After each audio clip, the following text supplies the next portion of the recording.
Before this story starts, listen carefully to the quiet around you.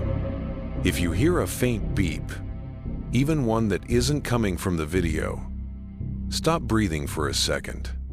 Night shift scanners don't just track inventory. Sometimes they track people who never clocked out. Every Walmart has one shelf the cameras never see, one aisle the lights don't fully reach, and one employee who's been dead longer than the store's been open, but still answers the intercom at 2:13 And if, while I'm talking, you suddenly smell dust, cold air, or old cigarette smoke, that means someone from this story found you. They always look for a new person to finish the shift they never got to. Welcome. You have entered a spooky universe where stories never sleep and shadows never fade.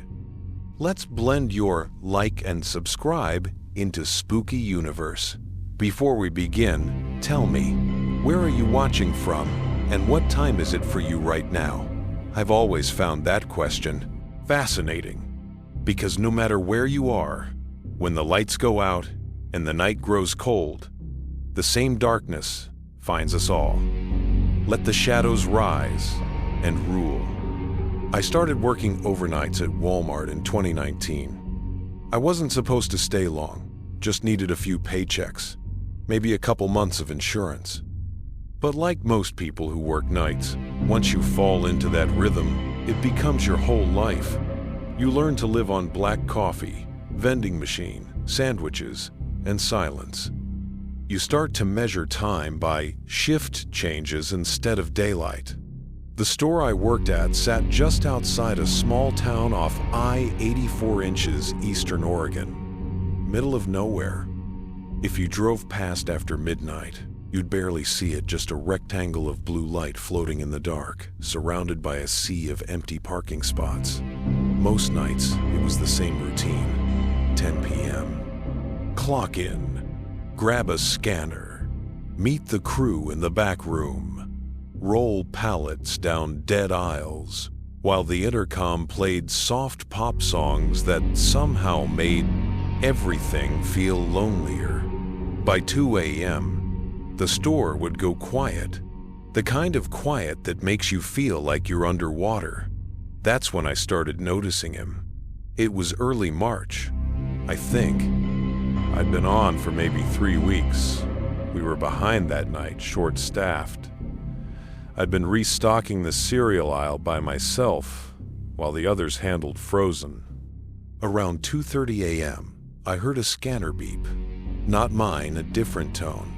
Deeper, slower, almost like someone was deliberately pressing it over and over. Beep, pause, beep. It came from the next aisle over. Paper goods or maybe cleaning supplies. I thought it was one of the new hires messing around. I walked around the corner, but the aisle was empty. Just stacked boxes and the hum of fluorescent lights. I stood there for a second, listening. The sound stopped as soon as I stepped in. When I turned to leave, I caught something in my peripheral, a shadow at the far end of the row. Someone tall, still. The flickering light made it look like they were standing, half in the aisle, half out. I froze. Then, just like that, they were gone. I told myself I imagined it. It was late. I was tired. Maybe the light tricked my eyes. But a few minutes later, the beeping started again. This time, it was coming from aisle 27, the seasonal section. The lights over that aisle were dim, flickering off and on. It was always like that. Management said it wasn't worth fixing, since the fixtures were ancient. I rolled my cart that way, ready to tell whoever was there to knock it off. But halfway down the aisle, I stopped. At the very end, under that stuttering light, stood a man. He wasn't wearing a vest. His shirt was pale blue, the kind they used to give Walmart employees back in the early 2000s. His back was turned, and he was holding a scanner, pressing it to the shelf. Beep. "Hey man," I said. "We're closed. You can't be out here." He didn't move, didn't even shift his weight. Beep. I took a Barian. "Step closer. You need help?" He turned his head slowly. The light flashed across his face for maybe a second, and my stomach dropped. His skin was grayish, dry, like someone who'd been standing under those lights for years. His name tag was cracked and yellow. It read, Ray. Then the light flickered again, and he was gone. No footsteps, no sound, just air. I didn't say anything right away. What was I supposed to say? "Hey boss, there's a ghost in seasonal?" I kept my mouth shut until shift ended. But around 4 that morning, Trish, our night manager, asked if I'd been in the back hallway near receiving. I told her no. She said one of the monitors kept showing someone walking through there, a tall man in an old-style shirt. She pulled up the footage. It was grainy, black and white, time-stamped 2:33 a.m. The figure was pushing a pallet jack down the hall, head bent, moving slow. No sound, no color. But I knew that shape. That was the same guy from aisle 27. When I told her, she got this look. Like she wanted to say something, but thought better of it. Then she sighed. "You know, we had a stalker die back there a few years ago," she said. "Heart attack. Alone on the floor until morning. Name was Ray. Been here 22 years. Old uniform and all. She tried to laugh it off after that, but her voice cracked. For the next few nights, I avoided that aisle. It didn't matter. Weird things started happening everywhere. I'd find boxes moved from one pallet to another, no one admitting to touching them. Sometimes I'd smell cigarette smoke in the back hallway, even though the whole place was non-smoking. Once, a pallet jack rolled by itself about 5 feet before stopping dead. One night, I was sent to the freezer section alone. The air was cold and still, and the fans hummed low like distant voices. I was pulling boxes from the cooler when the door slammed behind me. I spun around. Nobody there. I reached for the handle. Locked. I banged on it, yelling for Andre to open up. My breath fogged in the air.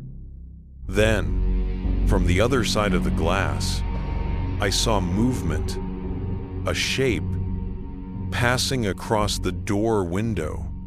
Someone in a pale blue shirt. They paused, looked right at me, and for a second, I saw that same cracked name tag glint.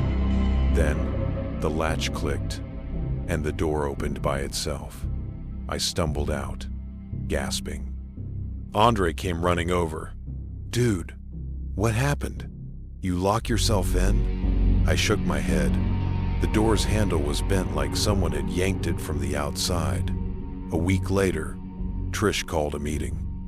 She looked exhausted.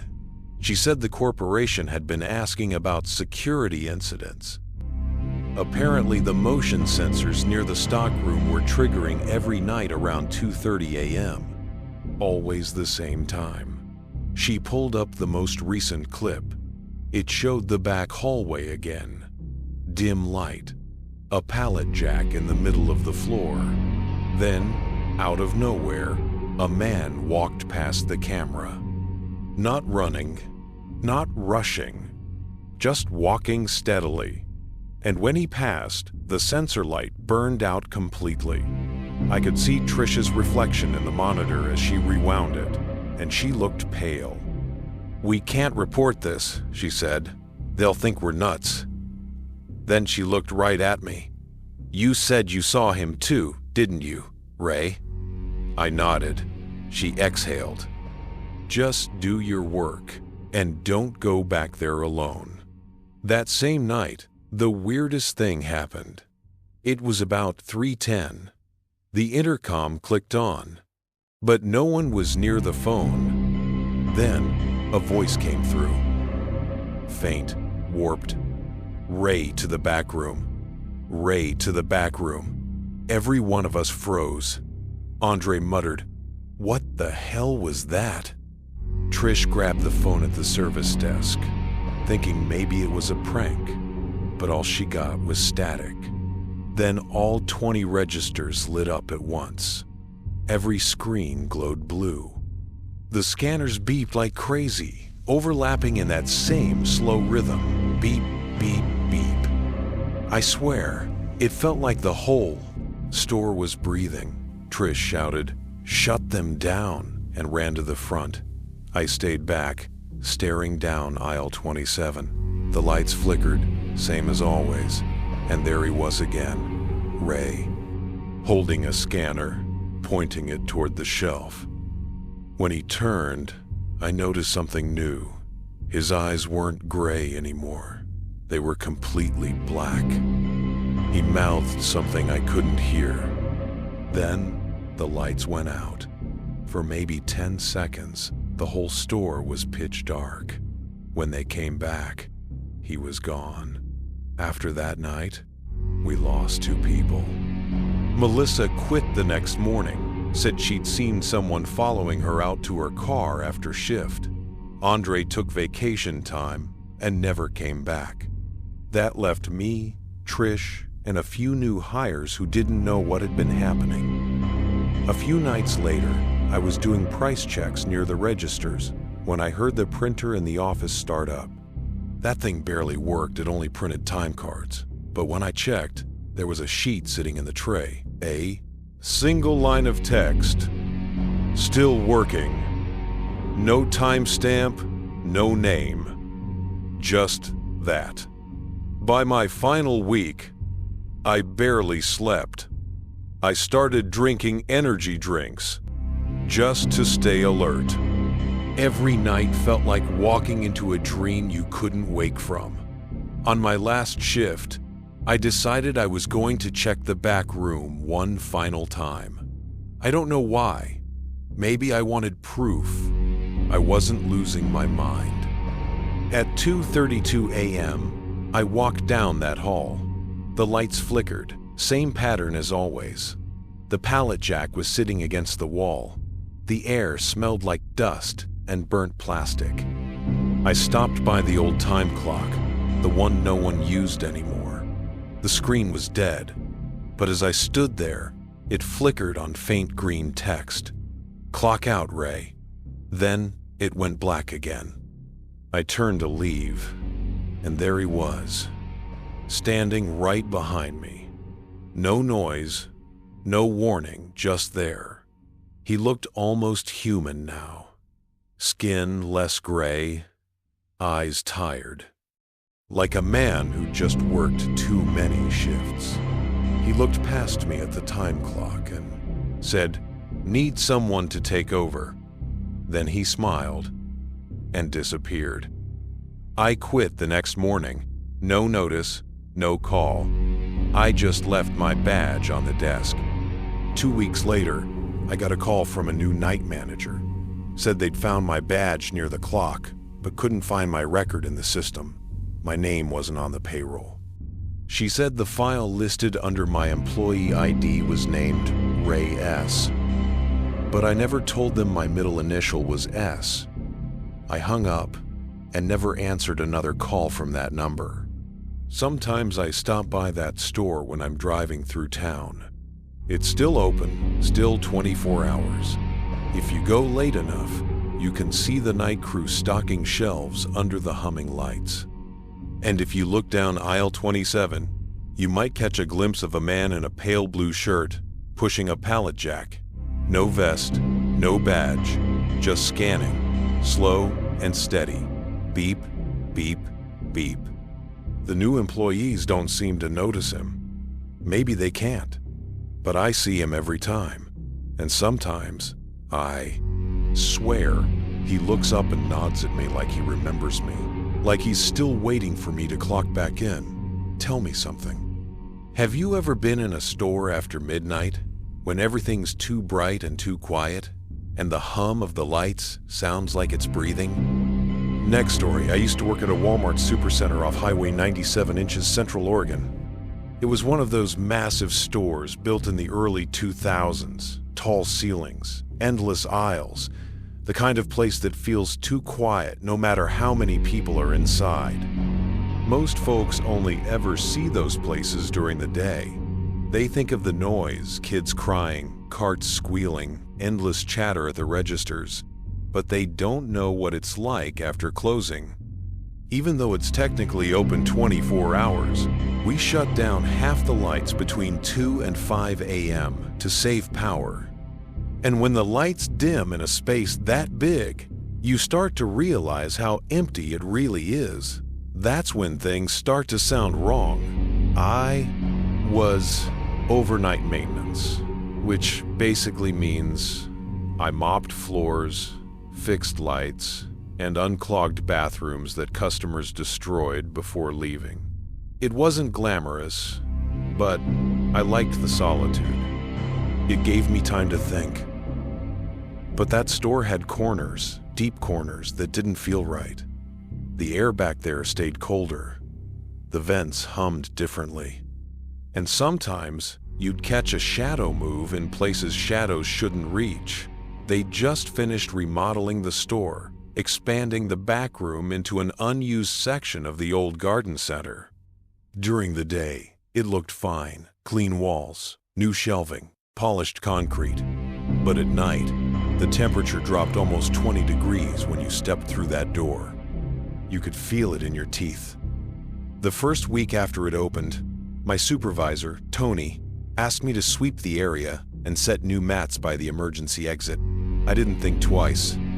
I grabbed my broom and went back there around 3:15 a.m. The lights over that section were motion sensors, so they flicked on in strips as you walked row by row, leaving trails of darkness behind you.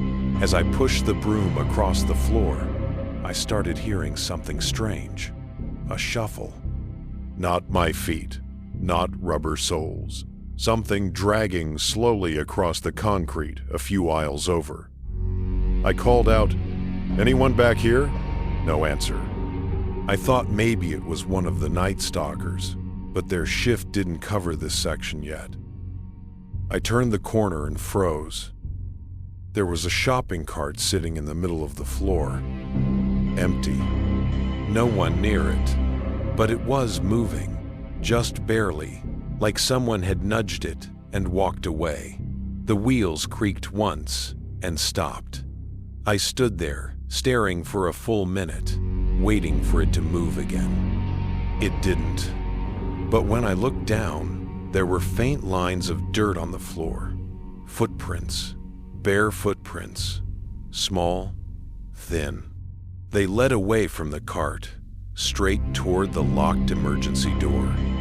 The emergency exit was heavy steel with a push bar. Nobody could open it without setting off the alarm, but I saw the bar shifting just the faintest tremble, like someone on the other side was pressing it gently, testing it. I called Tony on the radio. "You near the garden back room?" he said. "No, why?" "Thought someone was at the door." "Don't open it," he said immediately. "Just leave it. If it's locked, it's locked." The way he said it made me uneasy. I asked, "Why not check it?" He sighed over the radio. "Have you ever heard about the old accident back there?" I hadn't. He said, "Before the remodel, a worker got pinned by a forklift during inventory.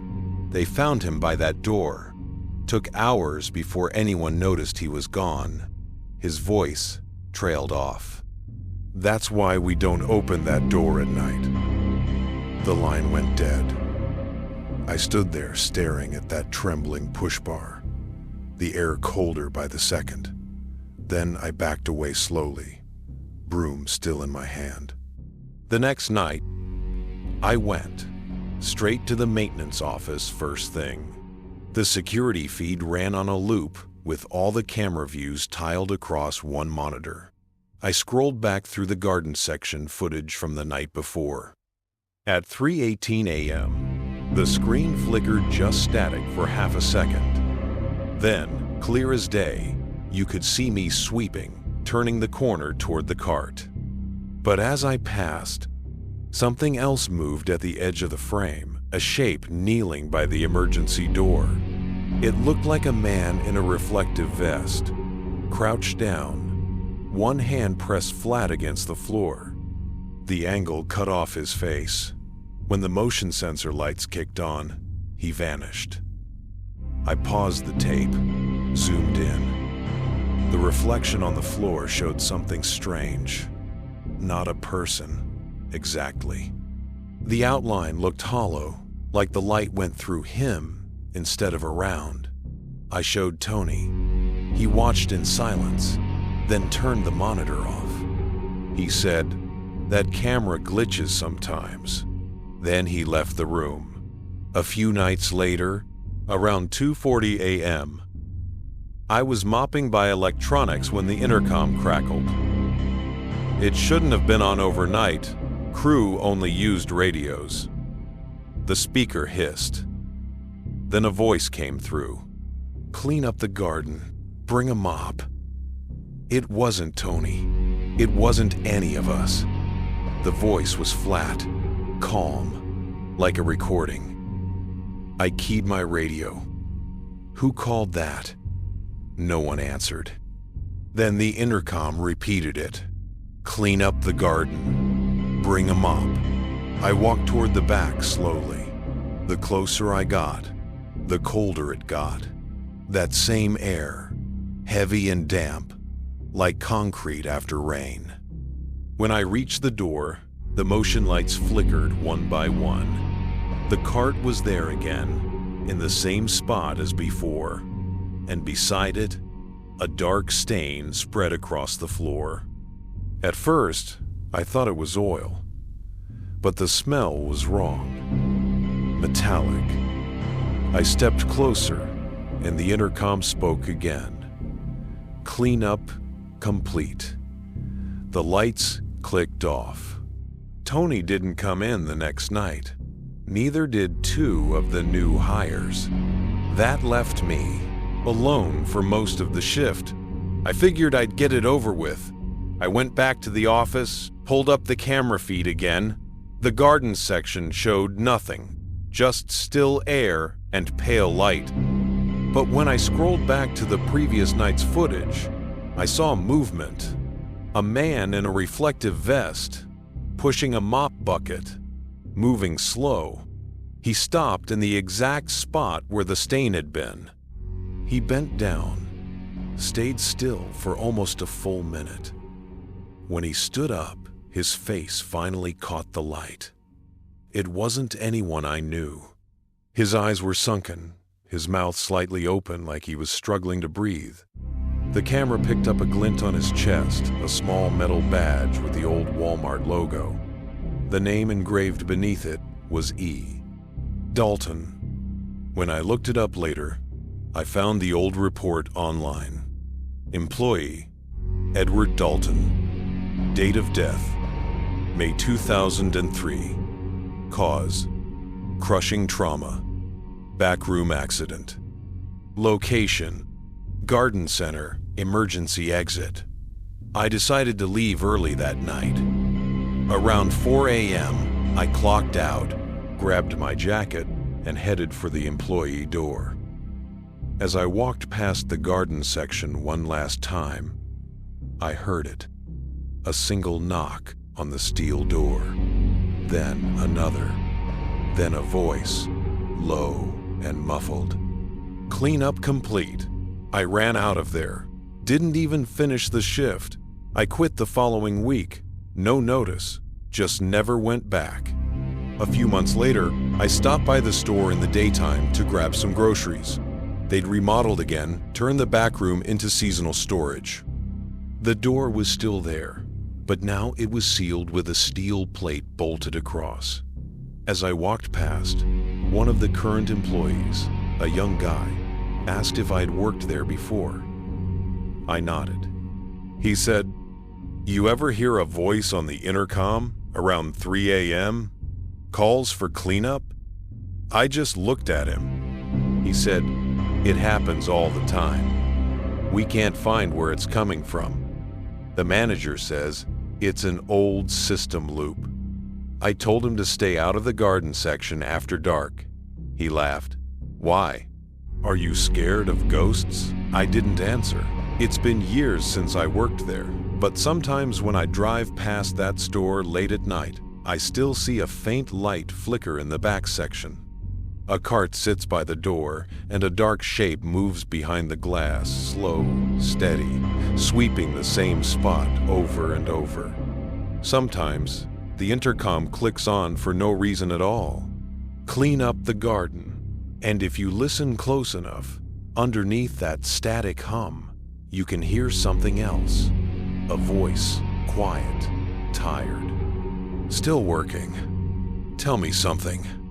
Have you ever walked through a Walmart late at night when the music stops for a second and you can hear every sound in the building? Every creak, every shift of air through the vents? Next time that happens, pay attention, because when a store that big goes completely silent, it's not because no one's there. It's because something else is listening. And if the intercom calls your name, don't answer. Welcome. You have entered a spooky universe where stories never sleep and shadows never fade. Let's blend your like and subscribe into Spooky Universe. Before we begin, tell me, where are you watching from and what time is it for you right now? I've always found that question fascinating because no matter where you are, when the lights go out and the night grows cold, the same darkness finds us all. Let the shadows rise and rule. I took the overnight maintenance job at Walmart back in 2016 because nobody else would. You'd be surprised how many people think they want nights until they spend one in a store that never truly sleeps. The day the crew leaves, the doors slide shut, and everything changes. The bright, cheerful blue of the walls turns the color of wet concrete. The music keeps playing, but it sounds far away, like someone left a radio running down a well. My name's Mark. I just turned 30, recently divorced, broke, and looking for a routine that didn't involve sitting alone in a one-bedroom apartment, staring at a silent phone. Nights at Walmart sounded fine. Quiet work, steady pay, fluorescent peace. The store sat on the edge of Pine Ridge, Oregon. Not much around except pine trees, a truck stop, and an abandoned diner that locals said had burned twice in the same year. At night, you could stand outside the loading dock and hear nothing but wind scraping across the parking lot. The first few months were ordinary. I cleaned bathrooms, buffed tile, swapped out flickering bulbs, and drank coffee strong enough to strip paint. The others, Tony, the night manager, a few stalkers, and one security guard named Harlan, mostly kept to themselves. Then, little things started happening. Down the electronics hallway, there was a white steel door set into a patch of wall that looked newer than the rest. No sign above it, no handle on the outside, just a small metal plate where a keycard reader used to be. The paint never matched. You could always tell. That section had been replaced. The first time I asked Tony about it, he said, "Old maintenance corridor. The corporation sealed it during the remodel." Then he gave me that half-smile managers use when they're trying to end a conversation. "Just storage behind there now, except you could hear things from that wall sometimes. Not loud, just a low hum, almost like an air vent, except it pulsed in a rhythm that didn't sound mechanical. Sometimes it wavered, like a voice halfway caught in a song. One night I was waxing near there, and the hum changed pitch. It rose until the floor buffer started to vibrate. When I turned the machine off, the hum kept going, steady as breathing. I pressed my ear to the wall. Cold metal. Then 3 soft knocks from the other side. I jerked back, heart thudding. The buffer's handle smacked the wall, and the sound stopped instantly.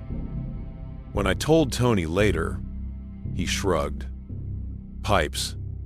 Sound carries weird through the concrete. But his eyes flicked toward the hallway before he said it. If you work nights long enough, you learn that 2 a.m. is when the world pauses. Every store has that dead hour. Even the coolers go quiet. And for a few minutes, it feels like you're the only thing left breathing. That's when the lights started humming. Not flickering, humming. Each ballast made a faint electric whine, all in slightly different keys, so the whole ceiling vibrated with this awful off-tune harmony. Then, just as suddenly, they'd stop. Harlan, the security guard, said it didn't happen on the cameras. "Looks normal on playback," he told me once, while sipping burnt coffee. Sound cuts out, but the picture stays still, like the system doesn't hear it. He laughed after he said that, but it wasn't a real laugh. One night around 2:15, I was scrubbing the restroom sinks when my radio crackled.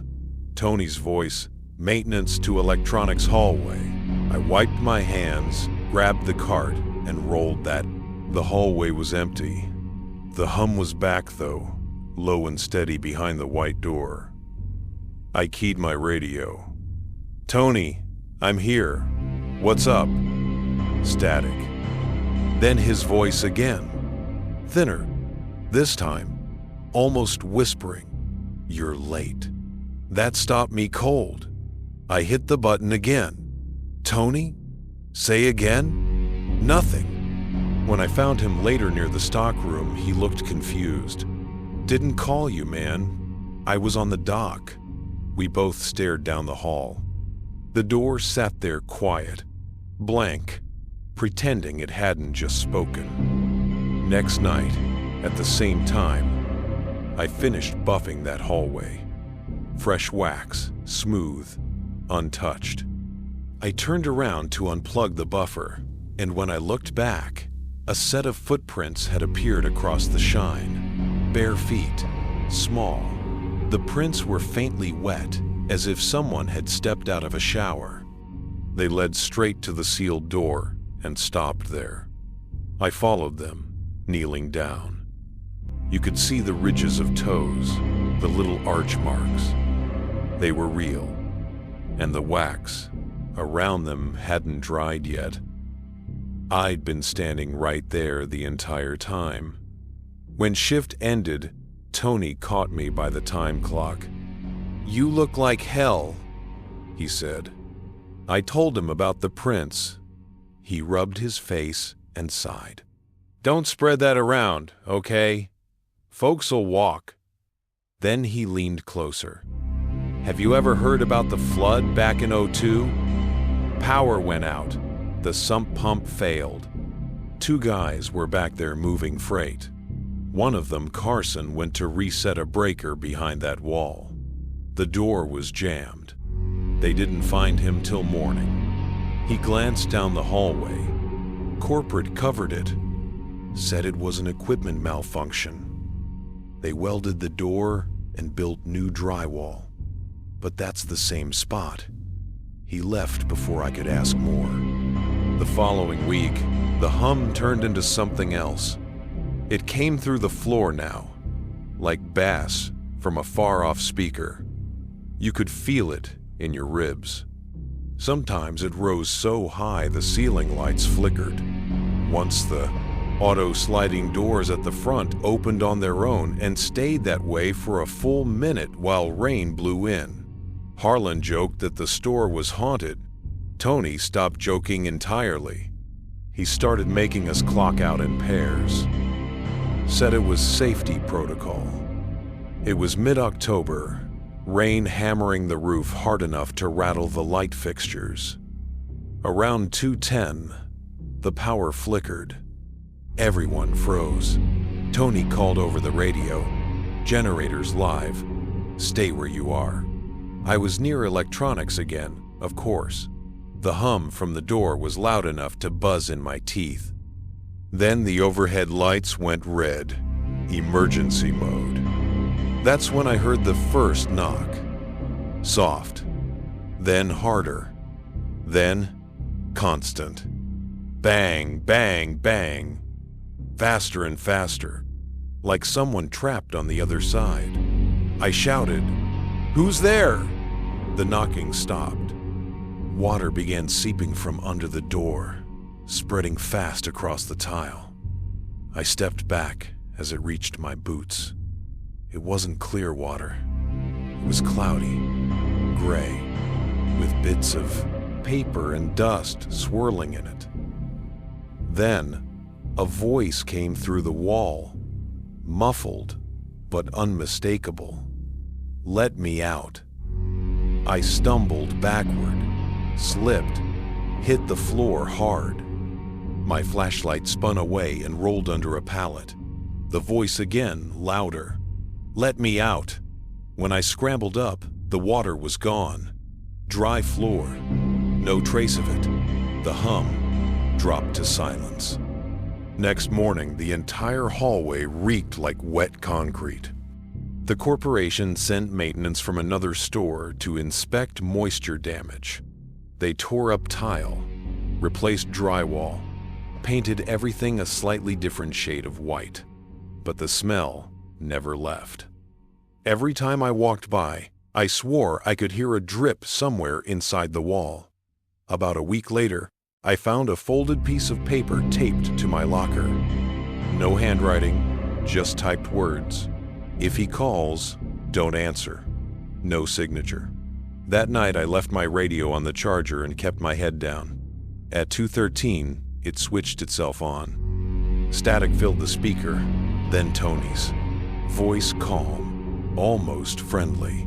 "Maintenance of electronics. Water leak." My stomach turned.